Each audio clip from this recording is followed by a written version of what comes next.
I was a 70s kid, so in the 70s, obviously the great sides, Kenny Dalglish and the likes, and Graeme Souness and all these top players, and Phil Neal were localish to me and Kettering from Irchester, I believe, originally. So yeah, I had a very long distance sort of support, if you like, for Liverpool.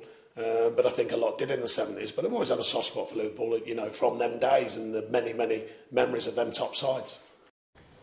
Well, Liverpool have 2 games in hand over Manchester City, but are 12 points off the top. Burnley are bottom with 14 points from 20 games. Neither manager is expecting an easy match today. It's certainly a very strong squad. They've got players that have come through a spell of injuries and COVID, and the rest, like a few have, including ourselves somewhat. They've got some top players, and that they can look. The biggest thing that they're effective in their attacking play. They can defend. They can defend early in the game. Early in the pitch, geography by pressing high. But they can equally play. They can play technically, but they can also play very quickly on transition and crossing moments. They've got a really healthy mixture. Our job is to stop that, quite obviously, and play our own game and make the game as much as we can about us. We found a way of doing that against Manchester United in the second half.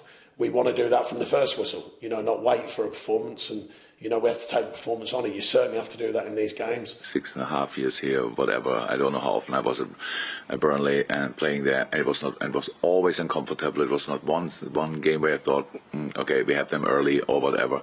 Never happened, because they stay in the game. The mentality they have, and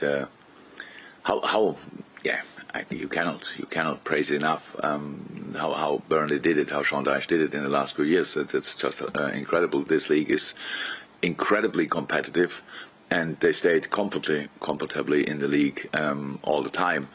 This year, for different reasons, it looks like it's more difficult. But again, because it's Burnley, there's a massive chance, and that's the situation we will face. But we are ready. We have our own targets. We have our own aims. We will go for everything.